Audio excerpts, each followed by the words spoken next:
رئيس الحفل المؤطر وأساتذة الكرام وزملائي، أريد أن أخطب أمامكم حول الموضوع تعالوا نحاسب أنفسنا.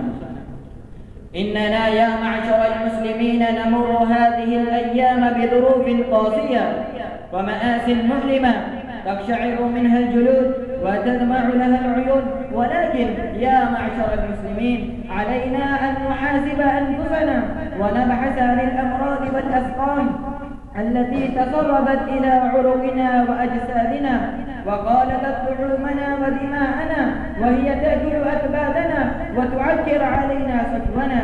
فلو تنبهنا لخطورة هذه الأسقام وقمنا بإصلاح ذات بيننا لغابت عنا الشكاوى وزالت عنا المحن والآلام.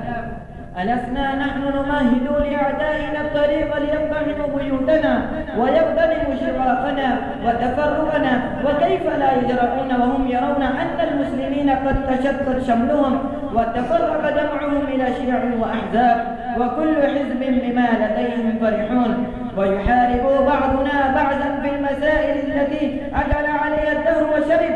لا نزال متدمرين على منوالنا، ولو تعزف من الرياح الحوجاء والعباسب النكباء.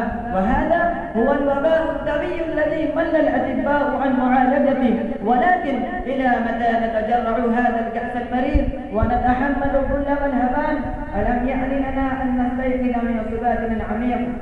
ألسنا في أمس عادة إلى توحيد الصفوف وإلى قائد صالح رغم اختلاف المذاهب الفقهية؟ والأوضاع الداهنة قارية أبوابنا في غاشية الليل ورابعة النهار. لماذا لا يقظ مضاجعنا ويعرفنا بكاء الأرامل وصراخ اليتامى الذي ترتج له السماء والأرض؟ نولي وجوهنا عن الأجساد الممزقة المنغمسين في حياتنا.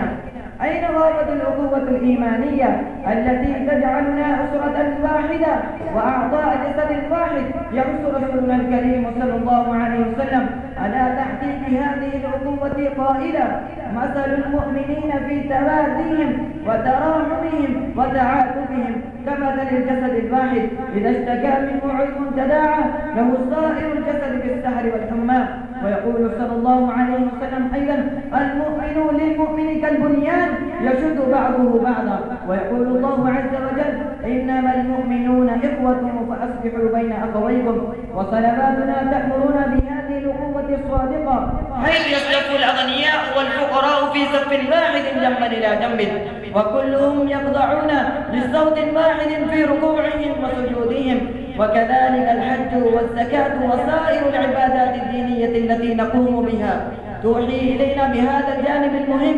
ولكن ما لنا ولهذه التعاليم النيرة؟ نحن ننعم في شقائنا المرير ونتجرع وسط الذل والمهانة فرحين، وكيف نتوقع السعادة والعزة ثابتين في بيوتنا ومحتبسين؟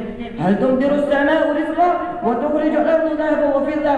فيا ليت شعري لو نهض علماؤنا وقادتنا لأداء هذه المسؤولية صقما وركضوا جهودهم الجبارة على تحقيق هذا الهدف النبيل ليكون لنا شأن لا يعادله شأن. ويا له من سعادة لو تحققت هذه الأمنية. أتضرع إلى الله العلي القدير أن يواحد صفوف المسلمين في جميع أرجاء العالم، وأن يوفقنا جميعا أن نجتمع على رصيف واحد من الأخوة الإسلامية والتعاليم الدينية. أكتفي بهذه الكلمات وآخر دعوانا الحمد لله رب العالمين.